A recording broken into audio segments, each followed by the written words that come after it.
Samantala, isang grupo naman ng networkers hiniling sa Malacanang na magkaroon ng ahensya na tututok sa networking companies. Yan ang tinutukan ng aming kasama, si Alvin Bautista. Isang paraan ang naisip ng mga nasa networking industry upang burahin sa publiko ang hindi magandang paniniwala sa ganitong investment scheme. Ayon kay Alliance for Networkers of the Philippines President J.R. Rosales, sa pamamagitan ng pelikula, mas mabisa at madali nilang maipaparating sa publiko na ang networking ay legal, hindi masama at nakatutulong sa marami gaya ng ginagawa rin sa ibang mga bansa. Sinabi ni Rosales na sa ganitong pamamaraan ng information dissemination, maliliwanagan ng marami na mabuti ang layunin ng networking at isang dissenting source of income. Na pagkasunduan ng aming Board of Trustees na gumawa ng ganitong awareness. So pinapakalap talaga ng aming samahan na yung networking business ay hindi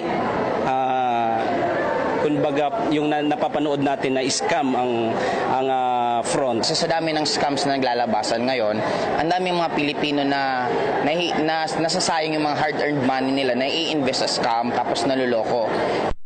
Itong moving to para mas ma-educate yung tao na hindi ka basta dapat kung mag-join ka man sa networking company, dapat yung mga legit at magaganda talaga. Si Norman, dating OFW, nagsimulang pumasok sa networking nung nagtatrabaho pa sa Singapore at ngayon balik na ng Pinas at wala ng planong bumalik pa ng abroad.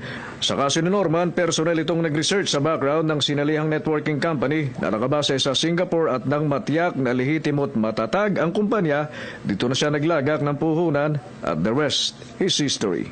Yung sinasabing 3 days, 1 week, medyo hindi Sa panig naman ni Aling Irma na 2 taon nang nasa networking investment, sinabi nitong hindi siya tatagal lang ganito kung ang nasalihan niyang kumpanya ay hindi matatag at illegal. Kasi di ba yung pag nagnenegosyo ka sa traditional, maya-maya naglalabas ka ng capital. Ito once na lang maglabas. Samantala, sinabi ni Rosales na nagsumite na sila sa Palasyo ng Malacanang para sa paglikha ng isang partikular na ahensya na ang tutok ay operasyon ng iba't ibang networking companies.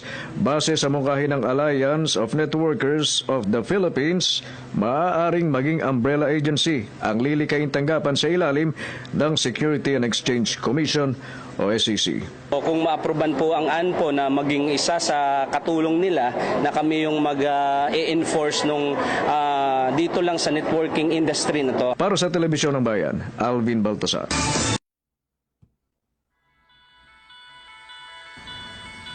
Hi guys, good morning. This is Joseph Lim, Hall of Fame of In Global. Sa lahat po ng napepresenta ng In Global ni Kevin D, ito po siya. I really do suggest mag-join kayo sa kanya kasi isa po siya sa pinakamagaling na leader ng In Global. Sobra po siyang active sa online. Kaya sa lahat po ng gusto mag-join, isa po siya sa tamang tao para lapitan na para sa liwan. Okay, Doc? Happy networking!